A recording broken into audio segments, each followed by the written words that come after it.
Olá, estamos aqui para falar com vocês a respeito de sociedades de advogados, tema de uma das palestras do primeiro Fórum Advogado 360 Graus. E, para quem não me conhece, eu sou a Lara Selen, fundadora da Selen Bertozzi Consultores Associados. Sou advogada, sou autora de vários livros de gestão legal e estou no mercado da advocacia como consultora há mais de 15 anos. E de lá para cá a gente tem feito uma pesquisa intensa dentro dos escritórios e essa pesquisa tem gerado algumas conclusões e algumas ferramentas que nós temos utilizado dentro dos nossos clientes para poder fortalecer a gestão e profissionalizar o escritório.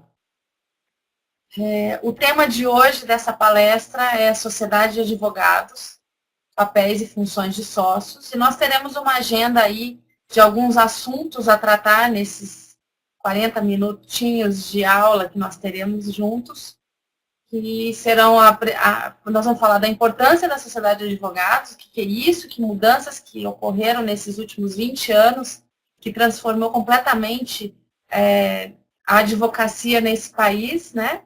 O perfil e tipos de sócios que nós temos hoje, o que tem sido mais utilizado, funções e responsabilidades e também um pouco sobre distribuição de lucros.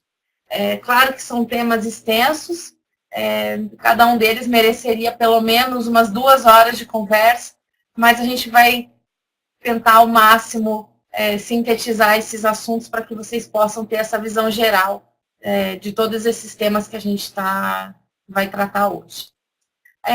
Pois bem, a sociedade de advogados ela sofreu uma mudança bastante grande nos últimos anos, porque o advogado ele se unia com o outro para facilitar a condução do escritório, para poder emitir uma nota fiscal para um cliente que exigia isso. Mas de uns anos para cá, passou-se a olhar o escritório como algo muito comum. Algo que nós temos juntos e que juntos temos que nos unir aí para poder fazer crescer, desenvolver, enfim, realizar lucro, realizar êxitos, realizar grandes objetivos. Com isso, foi necessário que a gente passasse a olhar com um pouquinho mais de cautela para assuntos de distribuição de funções, de condução da sociedade, perfil de sócios que deveriam participar dela, enfim, a visão de negócio que a gente deseja para que esses sócios possam realmente efetivar o negócio. E dentro dessa visão, o que se conclui é que em algum momento aí desses últimos anos, a advocacia romântica foi realmente substituída pela de resultados, né? Não tem como reverter esse processo. A gente só caminha em busca de mais resultado. E quando eu falo de resultado, não estou falando só de resultado financeiro. Estou falando de resultado mesmo, de qualidade, de reputação, de presença no mercado, de marca, enfim, uma série de itens aí que compõem essa sociedade, essa grande estrutura que permite com que os advogados realizem o seu trabalho. E essa mudança de perfil de advocacia romântica para advocacia de resultados alterou a condução dos escritórios, né? Então, como eu estava dizendo, antes não se preocupava com isso, não havia essa necessidade. Hoje, você precisa olhar para o escritório com olhos de gestor, olhar para o escritório com olhos de empreendedor, olhar para o escritório com olhos de dono, e com olhos de quem quer deixar algo para frente, algo que dê continuidade naquele sonho que nós criamos, né? E para isso, para conseguir ter essa visão de longo prazo, a gente tem que trabalhar o que nós temos hoje em termos de visão. A visão do brasileiro médio é imediatista. Nós olhamos para daqui a um mês, com certeza, e a gente tem uma dificuldade muito grande de traçar os cenários para os próximos 5 anos, 10 anos e assim por diante. Então, é um treino, precisa ser trabalhado, eu preciso começar a olhar mais longe, pelo menos para me fazer as perguntas, né, aquelas básicas, onde eu gostaria de estar daqui 10 anos? Que tipo de profissional eu quero ser? Aonde eu quero estar morando? O que eu quero ter feito? O que eu quero ter realizado? E da mesma forma o escritório, como é que o nosso escritório estará daqui 10 anos? Quais são as influências que ele vai exercer, não só dentro dele, mas no próprio segmento da advocacia, o que ele vai influenciar na cidade onde ele se encontra, no estado, enfim, assim por diante. Então, essa linha, esses dois elementos de tempo e espaço, tem tudo a ver com a forma como a gente pensa. Quanto mais limitado, menor a condição de eu traçar planos estratégicos muito longos.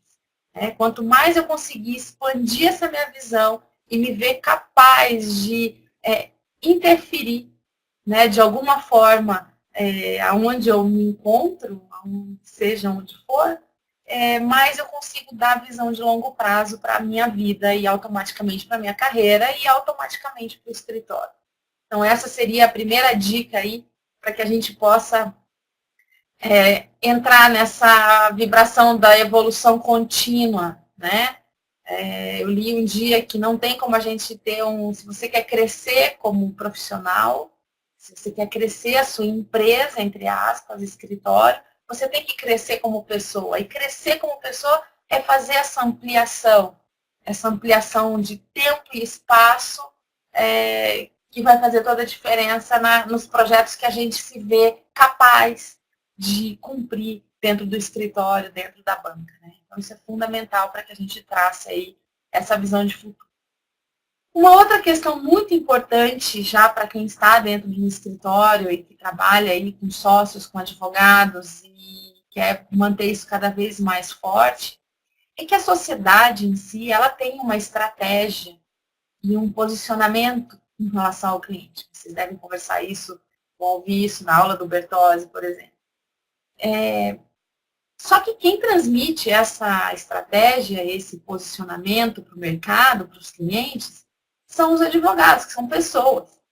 E essas pessoas fazem isso através do seu comportamento individual. Então, é importantíssimo que todas as pessoas estejam na mesma página, que todas saibam qual é a estratégia, que todas saibam o que é importante, que todas saibam como devem se relacionar internamente e fora também.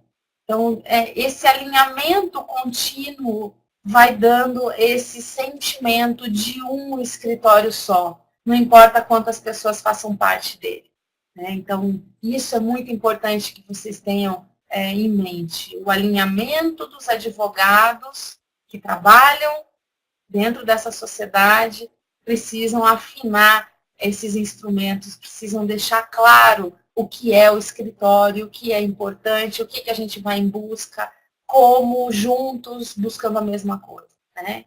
Então, isso é fundamental também para que a gente tenha uma sociedade de sucesso, ou com pelo menos boas chances de atingi-lo, né? Outra questão fundamental que eu gostaria de tratar com vocês é o modelo de negócio. Hoje, mais do que em qualquer tempo, nós encontramos aí pelo menos 4 tipos de modelo de escritório funcionando. Então, a gente tem o escritório da advocacia padronizada, que seria, alguns chamam de volume, de massa, corporativo, enfim, o nome pouco importa. O que importa é que nesse tipo de escritório, o cliente quer soluções rápidas para problemas comuns, ou seja, são assuntos menos complexos. A produção, ela aí vai ser muito eficiente, ela vai adotar uma metodologia bastante rigorosa, vai ter modelos e processos estabelecidos, então há pouco espaço para criação na produção de uma advocacia padronizada. Já a equipe, ela se caracteriza por ser grande, numerosa, jovem, menos intelectual no que diz respeito a desenvolvimento de carreira, mais operacional e de autonomia mais baixa. E com relação aos honorários, esse escritório traz individualmente por processos, a gente vai falando no contencioso e possivelmente sim, honorários baixos, né, por processo, alto custo, porque é realmente uma máquina que custa bastante, e o ganho dela está no alto volume, né? Então, é o que a gente considera modelos de alta alavancagem. Um contrato faz com que o escritório, às vezes, dobre de tamanho, e a perda de um contrato faz com que ele reduza pela metade. Então, é uma advocacia bastante peculiar no que diz respeito à gestão, e nós temos que estar preparados para tocá-la, né? O segundo modelo, seria um degrau acima, é o que a gente chama de advocacia customizada. O que o cliente quer buscar aí? Ele quer ajuda para resolver um problema que não é um problema tão incomum, mas ele quer o advogado dele orientando sobre o que fazer a respeito do assunto em questão. A produção aí a produção jurídica vai estar ligada muito a conselhos para o cliente, conselhos amigáveis, redução da ansiedade dele na solução de um problema onde ele está bastante envolvido, né? Seleção das opções, e aí o que é melhor, ir para cá e para lá, como vamos resolver. A equipe, ela é uma equipe jovem, ela é uma equipe preparada, uma equipe mais operacional também, porque é muito mano a mano com o cliente, autonomia relativa e tem que ter uma boa competência de relacionamento. Na advocacia anterior, na padronizada, o relacionamento quase não existe com os advogados do time. Já na customizada, não. Isso faz a diferença, né? Aqui os honorários são médios, então, em comparação com o anterior, ele começa a ser um pouco melhor. E o ganho, no longo prazo, está na fidelidade do cliente. É aquele cliente que te escolhe porque ele confia em você e ele quer que você esteja ao lado dele para resolver aí as questões do dia a dia. O consultivo entra muito aqui, né? Um consultivo empresarial, onde o cliente te busca para e aí, eu assino essa guia, eu assino esse documento, o que eu faço com relação a isso, a cláusula desse contrato, como é que faz? Isso tudo faz parte dessa advocacia customizada. Ela não é de uma altíssima complexidade, mas ela requer um conhecimento do negócio do cliente. E essa parceria faz com que ele cada vez mais confie no advogado dele. O terceiro tipo é o que a gente chama de advocacia especializada. A advocacia especializada, ela vai ter um cliente que quer a cura de um problema bem mais complexo, né? Ele, na verdade, tem pouco conhecimento ou pouca experiência a respeito daquele assunto, né? Então, por ser um problema mais complexo, onde ele tem pouca experiência, ele vai buscar alguém que tenha comprovadamente a solução ou a forma de resolver já testada anteriormente. A produção jurídica desse tipo de escritório é de diagnóstico rápido e preciso, né? De julgamento rápido e imediato ali da causa. Então, isso só quem consegue chegar nisso é quem é especialista em determinado tema. Não adianta ele ser multi-especialista, não existe isso no direito, principalmente no direito hoje, com quase 50 especialidades, é impossível ser especialista em tudo, mas eu tenho que ser muito bom em alguma área, aquela área que eu domino realmente, o cliente vem me buscar por reconhecer que eu tenho essa reputação. A equipe, ela é uma equipe mais experiente. Para eu atingir especialização, eu preciso de muito mais tempo de prática para ter essa capacidade, né? Profundos conhecimentos sobre aquela matéria. E forte habilidade de relacionamento. Então, isso é fundamental que exista para que a advocacia especializada se realize. Bom, com relação ainda antes disso, os honorários na advocacia especializada são altos, o custo é baixo e o ganho está na conquista da reputação, como eu já mencionei. A advocacia científica é o último modelo que a gente traz para vocês. Aqui o cliente quer uma solução para um problema altamente complexo que ele nunca viveu antes. A produção, ela tem que ter a capacidade de gerar soluções únicas, inovadoras, com conceitos pioneiros, com mudanças de tese, com mudança de corrente, com realmente uma ciência sendo colocada em prática aí. A equipe é mais sênior, ela é criativa, ela gera conhecimento em nível de estado da arte, no nível de juristas, tá? Então, é um escritório bastante peculiar. E aqui, sim, os honorários são altíssimos e os ganhos são no reconhecimento de que aquele profissional ou aquele escritório, ou aqueles profissionais daquele escritório são únicos a resolver o problema. Então, isso é fundamental para que a gente se encaixe.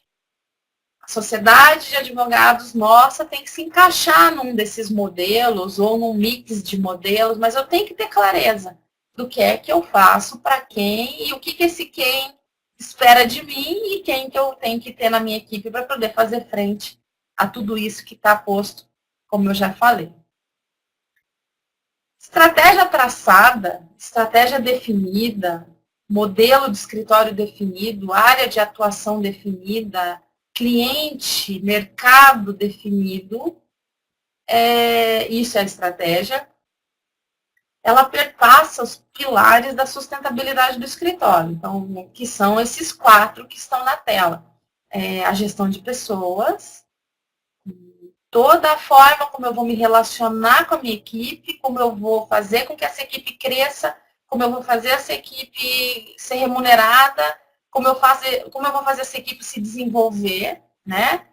O que eu tenho que fazer para essa equipe estar feliz ali no meu escritório, para que ela realmente queira fazer a sua carreira ali, né? Eu tenho também o pilar da produção, que é o como o trabalho técnico vai ser feito, considerando aqueles tipos de advocacia que nós mencionamos anteriormente, sabendo que, como eu disse, a advocacia padronizada ela vai ser completamente diferente em termos de produção e equipe da advocacia científica. Aí eu tenho ainda o pilar dos clientes, é como que eu me relaciono com esse cliente, como que eu transmito a marca do escritório para esse cliente, como eu faço o marketing jurídico acontecer, tanto para o meu cliente ativo, para o meu cliente inativo e para os meus em prospecção. Então, isso tudo requer um estudo muito bem feito para que se adote as melhores estratégias, aquelas que realmente vão dar resultado, porque há gasto de energia de toda a ordem no que diz respeito a esse relacionamento, ele tem que ser bem direcionado. E, por fim, o pilar das finanças. Aqui é que eu vou checar se tudo que eu fiz estava dentro do propósito, né? Daquilo que eu tinha planejado inicialmente. Então, esses pilares, eles são conectados. Pensem assim, que se eu tenho as pessoas adequadas, bem enquadradas num plano de carreira, ganhando o que é possível dentro daquilo que elas fazem, né? Respeitando essa senioridade, respeitando essas capacidades. Se eu tenho isso, a minha produção é bem feita. Se a minha produção é bem feita, se eu penso em qualidade, em prazo, enfim, né? Eficiência, na hora da minha produção jurídica, o meu cliente fica satisfeito. Ele ficando satisfeito, ele gera mais negócios para mim e isso reflete no campo financeiro do meu escritório. Então, isso é um bloco que não pode ser perdido de vista pelos sócios.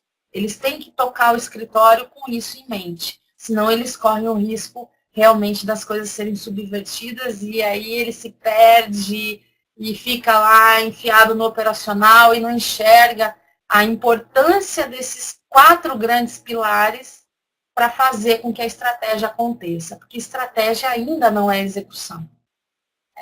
A execução ela existe a partir dos pilares.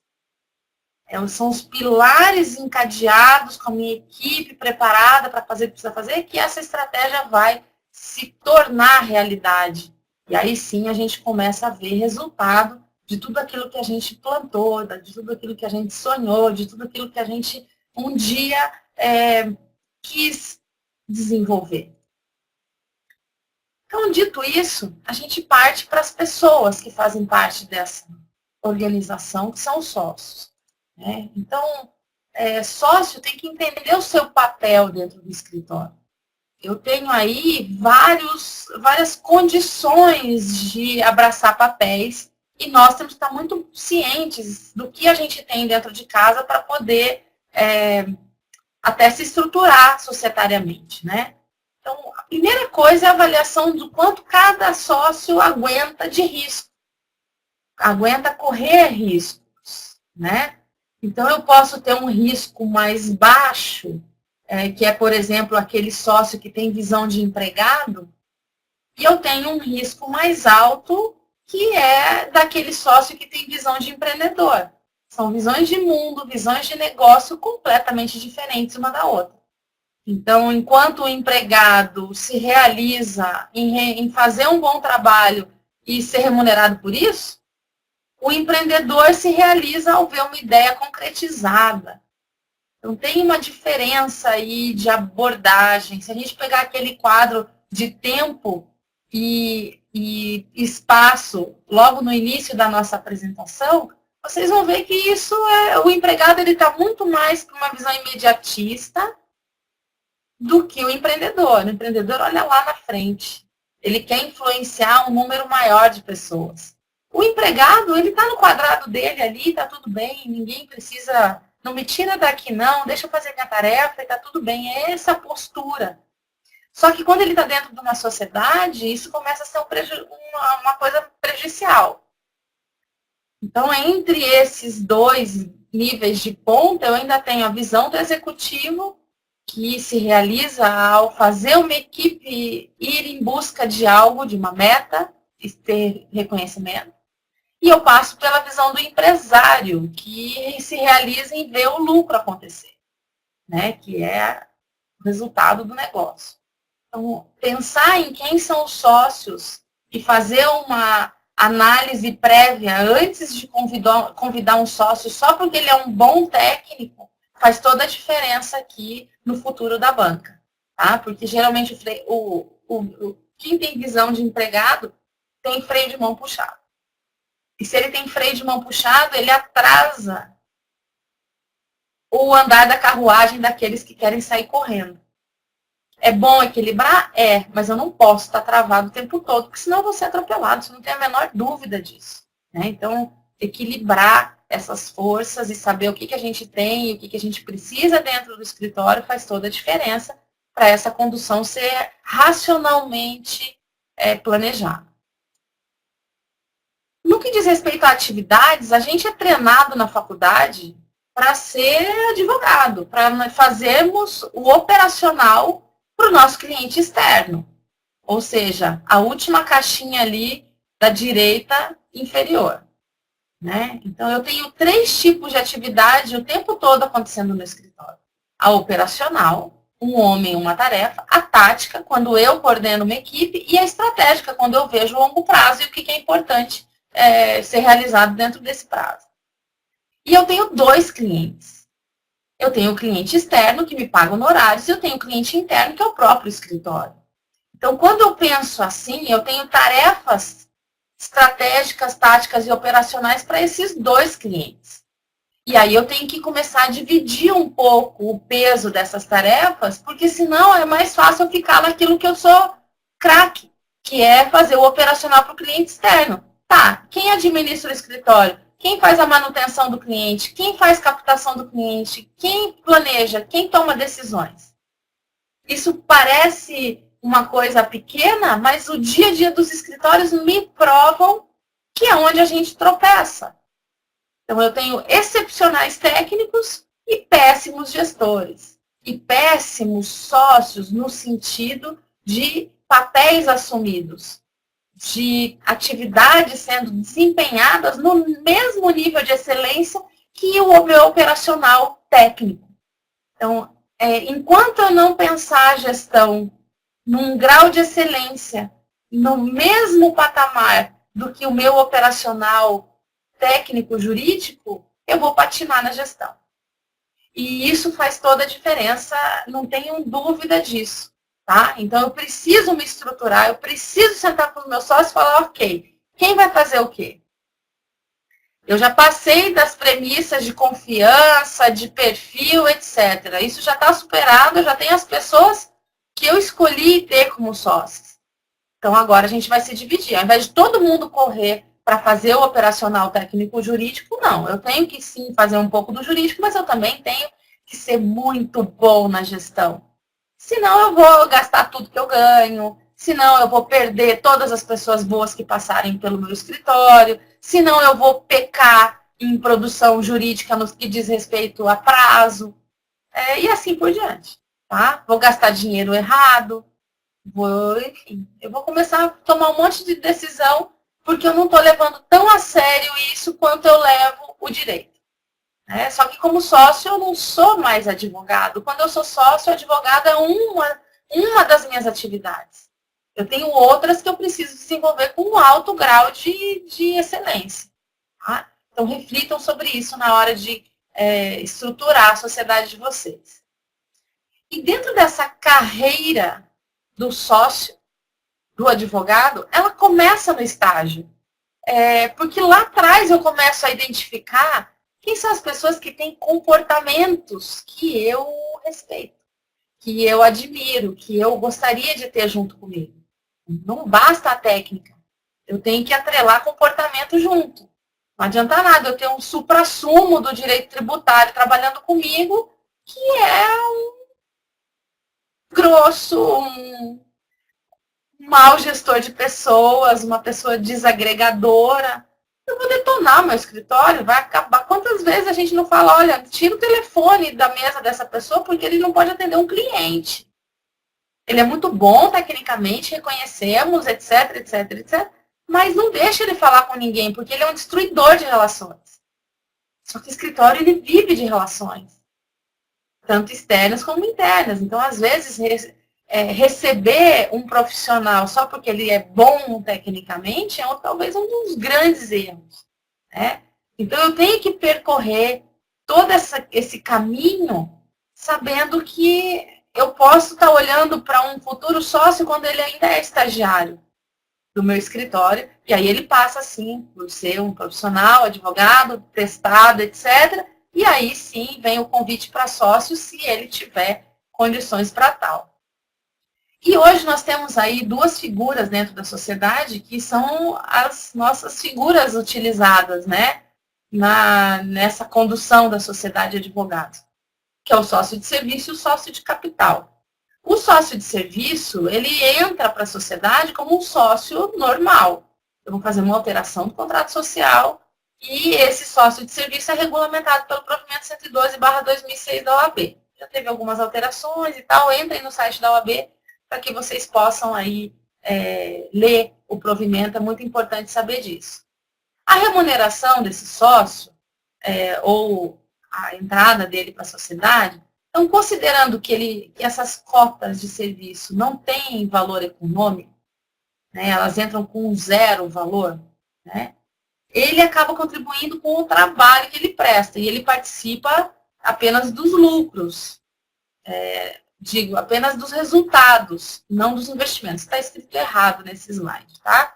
Ele participa apenas dos resultados e não dos investimentos. Ah, então, investimentos fica para sócio de capital, mas ele divide resultado, que é receita menos despesa. Tá? Os prós, o custo desse sócio para o escritório é zero. Ele é um sócio, tudo que ele recebe é a título de distribuição de lucro. Né? Então, tem uma alta aderência no plano de carreira, a gente pode fazer uma progressão de sócio de serviço, e é uma preparação para ser um sócio de capital, com aumento de responsabilidade, com aumento de tarefas, ele precisa executar, para que o escritório possa se aproveitar dessa energia boa que é a entrada de um sócio. Né? Ele não é só para fins, enfim, como eu digo ali, ele não pode servir como mecanismo para afastar risco fiscal e trabalhista. Isso é um contra. Eu acho que é vender barato uma moeda que é muito cara, que é a própria sociedade. E aí, assim, eu já peguei escritórios em que tem alta rotatividade de sócios de serviço, porque a figura é usada de forma equivocada. Então, isso pode prejudicar a imagem da banca, isso gera um alto custo, isso gera uma série de efeitos colaterais não positivos para a sociedade. Então, muita calma nessa hora. Vamos usar essa figura do sócio adequadamente, né? E a recomendação que a gente deixa é que seja um convite dos sócios de capital, né, para bancas que tenham aí visão de futuro e queiram compartilhar esse futuro com seus melhores profissionais, compartilhar resultados, projetos, clientes e tudo mais que vem dentro desse grande projeto que é o escritório de advocacia. Já o sócio de capital, ele entra, obviamente, com uma alteração de contrato social. A remuneração dele é distribuição de lucros, apenas. Também já entrei em sociedades em que sócio recebe, por exemplo, percentual de indicação de clientes sobre o faturamento líquido do contrato que ele trouxe. Está desvirtuando a figura. Sócio distribui lucro, não distribui receita líquida. Né? A gente está no mesmo barco. Não podemos esquecer disso. Os prós, responsabilidade administrativa, financeira e estratégica do escritório, o seu comando geral. E os contras, somos contra, sim, doação de cotas de capital vai desvirtuar a figura. É sócio de capital. Eu tenho que fazer uma avaliação do escritório para saber quanto vale aquela cota para aquele sócio que está entrando. Então, é muito importante apurar esse valor econômico da sociedade anualmente, mesmo que não tenha nenhum sócio em vista. Então, pelo menos eu saber quanto custa o meu escritório, quanto vale o meu escritório. Né? Enfim, então a gente tem que ter esse cuidado. Eu queria recomendar para vocês sobre Sociedade de Advogados, o livro Sociedade de Advogados, do Alfredo Assis Gonçalves Neto. É um livro muito importante, traz toda a legislação, traz enfim, ele disseca toda a legislação que diz respeito à sociedade de advogados, as legislações da OAB, enfim, tá? Então, esse livro aqui é fundamental vocês terem. Bom, dito isso, a gente passa para as funções de sócio. A gente deu uma esboçada ali, mas é importante a gente ir um pouco mais além, considerando que uma das principais funções de sócio é ser líder. E exercer essa liderança com bastante excelência, com bastante capacidade de liderança, com bastante foco, é fundamental, porque as pessoas têm que seguir alguém. Se elas não têm com quem seguir, elas estão dispersas e seguindo elas mesmas. Aí eu desvirtuei mais uma vez o sentido de sociedade de advogados. Eu tenho que saber que esses cargos que a gente está acostumado está em constante mudança. Eu não sei mais qual é exatamente o papel do advogado, o papel do gestor, o papel do coordenador, o papel do sócio, tudo está sendo questionado e mudando. Eu tenho que ter clareza em relação a esses papéis e não existem liderança suficiente.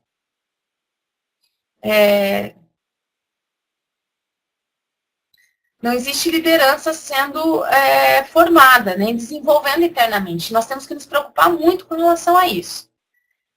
E dentro dessa visão, tem um livro que eu gosto muito, que eu roubei o nome, inclusive, desse slide, que é o Pipeline de Liderança, do Han Charan, que é outro livro importante para vocês saberem. Não estou com ele aqui agora, mas depois eu posso passar esse livro, se vocês quiserem. Que ele fala que toda a carreira, seja de quem for, ela tem degraus. A gente começa como gestor de nós mesmos, que é o papel do advogado operacional, do estagiário, né? Depois eu passo a gerenciar os outros. Depois eu passo, se o escritório cresce, a gerenciar gestores. Eu passo a gerenciar negócios e eu gerencio o escritório. Dentro todos desses degraus, eu tenho habilidades específicas que eu tenho que correr atrás, que eu tenho que aprender, que eu tenho que executar. Eu tenho uso de tempo diferente também. E eu tenho coisas a valorizar em cada um dos degraus diferente do degrau anterior. Então, veja, se eu estou na minha primeira fase ali, que seria o papel do advogado puro e simples, ele não é um sócio, ele é um advogado que está peticionando, fazendo audiência, atendendo o cliente, ele tem que ter a habilidade de realizar o trabalho que lhe é atribuído. Né? Seja ele qual for, dentro de qual nível for. O tempo dele tem que ser gasto para planejar o que ele tem que fazer, ele tem que ter pontualidade, ele tem que cumprir prazo, ele tem que ter conteúdo, ele tem que ter qualidade, ele tem que ter confiabilidade. E os valores que ele tem que trazer, né, para a sociedade é a aceitação da cultura. Aceitação da cultura da organização, a adoção dos padrões. Isso é muito importante para quem está nesse patamar. Ele não tem que nadar muito sozinho nessa hora. Já, por exemplo, quem gerencia os outros, que é a segunda etapa e uma das mais emblemáticas que nós temos, emblemáticas por quê? Porque é a primeira coisa que acontece quando eu sou reconhecido como um bom técnico. Eu já sou trazido a ser um coordenador de área, um coordenador de advogados. E é aí que começa o problema, porque nós não somos preparados para ter as habilidades de um gestor dos outros, que seriam planejar o trabalho deles, definir e atribuir tarefas, fazer delegação, motivação, mensurar o trabalho das pessoas. A gente faz isso mais ou menos. A gente não faz isso com critério e com técnica. O tempo, ele tem que ser realocado para ajudar os outros a ter um desempenho bom. Então, eu tenho que ser muito mais coach da minha equipe, mentor da minha equipe. Eu tenho que ser um professor deles, porque eu tenho que ajudá-los a superar as dificuldades que eles têm, porque é assim que é o meu trabalho. Eu tenho essa função.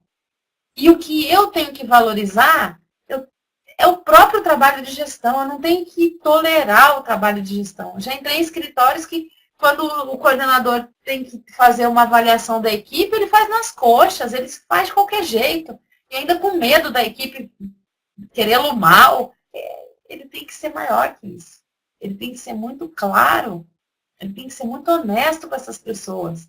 Porque é só assim que elas vão crescer. E é só assim que ele vai poder delegar coisas maiores para elas. E ele poder assumir funções maiores ainda.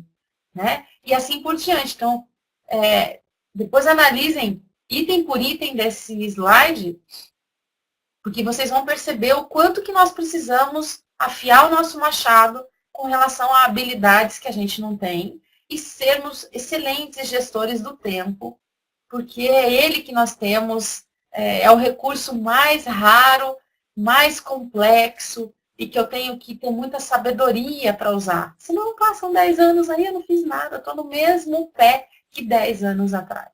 Né? Então, atenção para esses detalhes, porque eles são fundamentais. E aí as habilidades-chave, também coloquei um livro aí para vocês, que é um livro meu de cabeceira, assim, eu recomendo para todo mundo. Como ser um gerente melhor, que ele fala de 50 habilidades para um bom gerente, para um bom gestor. Que são habilidades em relação à gestão de pessoas, à gestão de atividades e à gestão de si mesmo. Tudo isso, óbvio, que gestão é técnica, mas ele é bom senso também. Eu tenho que ter essa capacidade de pensar. Eu tenho que ter um ócio criativo, entre aspas, para eu poder analisar o comportamento de um advogado, um relatório que chega na minha mesa, o meu estresse, o meu autodesenvolvimento. Tudo isso é fundamental. Então, vejam, a quantidade de habilidades que a gente tem que desenvolver para gerenciar pessoas. Um bom gestor de pessoas avalia a sua equipe, treina a sua equipe, se comunica bem com ela, gerencia conflito, porque isso é o tempo todo, delega muito bem, desenvolve talentos, não deixa eles se perderem nem irem embora para a concorrência. Lida com pessoas difíceis, lida com gente de comportamento negativo. A gente tem que ter mecanismo para isso. Seleciona candidato, gerencia equipes, lidera, enfim, tem uma série de habilidades que, se eu não tenho, eu tenho que correr atrás. Senão eu vou fazer num nível que bem menor do que o desejável o meu papel de gestor de pessoas, principalmente gestor dos outros, da minha equipe. Eu também tenho que gerenciar atividades, eu tenho que gerenciar mudanças. Um cliente que muda de sistema e muda as regras do jogo. Eu tenho que gerenciar essa mudança. Ela não pode ser uma coisa que eu vou impedir. Quanto mais eu resistir, mais ela vai ficar grande e pesada. Né? Então, eu tenho que gerenciar as mudanças. Eu tenho que fazer os controles dos projetos. eu tenho que coordenar a equipe, eu tenho que gerenciar as crises de cliente, eu tenho que gerenciar a crise do dia a dia, da logística ali, eu tenho que analisar como as coisas estão sendo feitas e atuar em cima delas. Fazer reuniões, que é uma outra coisa que a gente não sabe fazer direito. Elas não têm fim, elas não têm pauta, elas não têm convocação, elas não têm pontualidade. Tem uma série de coisas aí que a gente tem que aprender com relação a reuniões. Enfim, planejar, priorizar, tudo isso é papel de gestor. Nada disso eu estou falando de advocacia, estou falando de gestor. E eu tenho que ter gestor se preparando para isso o tempo todo, querendo isso o tempo todo. E eu tenho que, por fim, gerenciar a mim mesma. Eu tenho que atingir resultado através da minha equipe. Eu tenho que ter assertividade, eu tenho que aprender com os meus erros. Eu tenho que pensar com clareza, eu tenho que ser um bom comunicador. Eu tenho que ter criatividade também, seja para mudar uma tese, seja para criar um produto novo, seja para mudar a forma de relacionamento com o cliente, o que seja, eu tenho que ter criatividade. Eu tenho que decidir, eu não posso ficar em cima do muro. Eu tenho que desenvolver minha inteligência emocional, está faltando um emocional ali. Eu tenho que falar de forma eficaz, eu tenho que gerenciar o meu estresse, eu não posso explodir nos outros, isso faz mal para a minha liderança. Enfim, eu tenho uma série de coisas para incluir na minha caixa de ferramentas aí, no meu cinto de 1001 utilidades, senão eu não consigo realizar aquele escritório que eu desejo tanto. E ele não sai do papel, não sai da estratégia, não sai do planejamento. Tá? E aí eu preciso também olhar para os meus comportamentos, porque líder, sócio, gestor, é feito de comportamento. Então, eu preciso conhecer as minhas pessoas do meu escritório. Eu tenho que ser realista, eu não posso passar a mão na minha cabeça, nem na cabeça das pessoas que trabalham comigo. Vamos encarar a realidade. Quanto antes as notícias ruins, melhor, porque eu consigo agir. Né? Não me deixa isso embaixo do tapete, não, porque a gente pode descobri-las no pior momento. Estabelecer metas e prioridades. Tem que lidar com isso, eu tenho que ter prazo, tenho que ter cronograma, eu tenho que ter orçamento. Concluir o que foi planejado é uma outra capacidade importante. Não adianta começar 20 coisas e não concluir nada. A sensação de incompetência começa a ficar muito grande, de frustração, de não conseguir ver os projetos acontecerem. Recompensar quem faz é um outro comportamento importante, não só financeiramente, mas elogiar também. Às vezes a gente tem dificuldade de fazer isso. Né? Treino é lembrar, não, eu tenho que, por que não? Vou elogiar um comportamento, uma forma, uma ideia, né? Enfim, e conhecer a si próprio. Então, a gente tem que ter um processo de conhecimento, porque quanto mais eu me conhecer, melhor eu vou ser como gestor. Tá? E fica a dica aí de um outro livro que é muito bom, que se chama As Três Leis do Desempenho, que fala do poder da comunicação. Vocês vão descobrir coisas incríveis através desse livro. Vai clarear muita coisa no relacionamento entre as pessoas do escritório, enfim, onde quer que seja, né? E, por fim, o último item da nossa pequena exposição sobre sociedade de advogados, que é falar de lucros. Ok, nosso resultado, né? Tá aí uma Ferrari, não é à toa nessa imagem. Mas eu preciso primeiro entender como é que funciona o financeiro do meu escritório. Vocês vão ter outras palestras sobre financeiro, mas é importante a gente ter a visão macro, né? Então, o que eu, como sócio, tenho que saber? Que eu tenho um faturamento bruto, que desse faturamento bruto eu pago os impostos e esse faturamento fica líquido. Depois eu pago a indicação de cliente, se eu tiver alguma para pagar. As despesas diretas do meu escritório, que são com as pessoas que trabalham, os meus advogados, os meus estagiários, essas despesas diretas com o negócio. As despesas indiretas, água, luz, telefone, secretária, aluguel. E eu tenho provisões também. Né? Então, se eu tenho pessoas que eu tenho que pagar 13º no final do ano, tem coisas que a gente quer guardar, né, provisionar, então é daí que eu tiro. Tirei tudo isso do faturamento bruto, me sobra o resultado, o operacional líquido, ou a margem, como dizem alguns. Desse resultado, eu vou pagar o variável da minha equipe. É aí que a gente vê se teve resultado ou não, se teve, eu vou pagar. E daqui que eu tiro os fundos também, que sócio tem que ter. fundo, o escritório tem que ter, né, num acordo de sócios. Eu tenho que ter fundo de investimento, eu tenho que ter um fundo de reserva, eu tenho um fundo de marketing, enfim, eu posso separar dinheiro para finalidades bastante específicas. Aí sim que eu chego no lucro líquido. Tá? Então, ter essa visão macro ajuda muito quem não é técnico em finanças. Tá? E aí eu entro na distribuição dos lucros. Então, eu já estou falando da última linha da nossa planilha, que é o lucro já livre para distribuição. Eu já fiz os meus fundos, já paguei minhas contas, já fiz tudo que eu tinha que fazer, é o que sobrou, e aí que a gente vai dividir. Comumente, isso é dividido por cotas ou por percentuais que a gente vai apropriando assim, sem um critério estabelecido. Nós criamos aí um formato de distribuição de lucro que valoriza, pela meritocracia, né? Valoriza as funções de sócios. Aqui eu estou falando de sócio de capital. Então, eu vou ter uma fatia desse lucro que vai ser paga com base nas cotas, exatamente o que está no contrato social. Se é 10, é 10, se é 1, é 1, se é 90, é 90. Uma outra fatia para valorizar a captação de clientes desses sócios. Né? Então, eu quero ver qual o percentual que cada sócio colaborou para o faturamento que gerou este lucro. E aí eu vou fazer uma regra de 3. Quantos por cento eu vou adotar dentro da fatia clientes? A fatia trabalho diz respeito ao esforço de trabalho feito pelas equipes que são coordenadas por sócios. Então, eu tenho que encontrar um critério para poder fazer essa distribuição. Ela não é tão simples assim, não daria para explicar aqui, mas a ideia é nós encontrarmos coisas comparáveis entre as várias equipes e criar indicadores delas, e aí esses indicadores vão me fazer ratear esse trabalho entre os sócios que tiveram mais ou menos resultado. Isso pode flutuar, como a fatia clientes também pode flutuar. Num mês eu captei, minha fatia vai ser maior, e assim por diante, né? A minha participação, eu sócio, né? E por fim, a gestão. Então, alguém tem que fazer a gestão, isso é uma função importante. E aí eu vou fazer também a partição. Os sócios que participarem da gestão, de preferência, façam timesheet. Ou entrem num acordo, mas o melhor é o timesheet.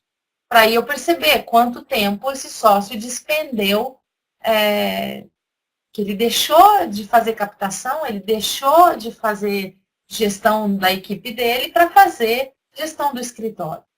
Então, com isso, eu consigo, numa simulação boba aqui, então vamos dizer que de um faturamento bruto de 160 mil, tiramos todas as despesas que tivemos, variáveis, fundos, etc., sobrou 75 mil. E eu tenho fatias já pré-acordadas em documento próprio para isso, de cotas clientes, trabalho e gestão diferentes. Eu coloquei ali dividido por 4 igualmente para fins didáticos, mas isso é livre. Os sócios podem definir que 10% da fatia do 100% vai para cotas, 30% vai para clientes, 40% vai para trabalho e 20% vai para gestão. Isso é critério, a gente tem que sentar, conversar abertamente, chegar num acordo, né? E aí, cada sócio, então eu estou falando aqui de uma simulação de 3 sócios igualitários, todos com 33%. Então, na fatia cotas, eles ganham igual. Já na fatia clientes, vocês observam ali que o sócio 1, ele foi responsável por 83% da captação daquele período que gerou esse lucro. Então, dessa fatia, ele vai ter 83%. Já o trabalho, o sócio 2 teve 8%, representou como esforço de trabalho em comparação com os demais, 8% do trabalho. E na gestão, o sócio 2 também não participou. Então, isso fica muito a critério, para não ter aquela coisa assim, eu não gosto de gestão, não vou fazer. Mas aí a gente ganha igual. Começa a não ser justo lá no médio prazo. A gente tem que medir bem essa consequência, porque o socialismo pode não dar muito certo. Eu tenho que estimular esses sócios a fazer mais. Se todos estiverem fazendo mais, o escritório está bombando, está indo super bem. E aí, num resumo aí da remuneração essa simulada que a gente criou, 3 sócios igualitários que no final das contas tiveram bastante diferença entre a remuneração de um e outro, nesse critério que eu adotei aqui, obviamente com cores bem fortes para a gente notar as diferenças, né? Enfim, então essa é uma forma que a gente tem para poder fazer essa distribuição meritocraticamente. Porque na entrada de novos sócios, eu preciso ter um critério claro. Eu não posso me aborrecer cada vez pensar, e agora, de quem que eu tiro o percentual? Aí o sócio mais velho geralmente é o que acaba se penalizando mais. Então vamos ser sócios, é uma relação madura, ela tem que ser madura, ela tem que ser adulta, e a gente tem que saber que é a soma das partes que faz um todo, e muito bem, obrigado. Né? E falando em obrigada, muito obrigada por vocês terem ficado comigo aqui esse tempo de seminário aqui, de palestra, né? Eu queria ainda deixar para vocês uma dica de um livro que é o Alinhando as Estrelas, do Jay Lorsch, do Thomas Tierney. É um livro muito bom, tá? E desejar muito sucesso para todos. Lembrando do nosso Reinvenção da Advocacia também, que vocês podem encontrar aí no site da editora Juruá. Estamos juntos nessa evolução da gestão legal no Brasil. Mais uma vez, muito obrigada pelo convite. Sucesso para todos e vamos em busca dos conhecimentos que a gente não tem. Um grande abraço e até a próxima.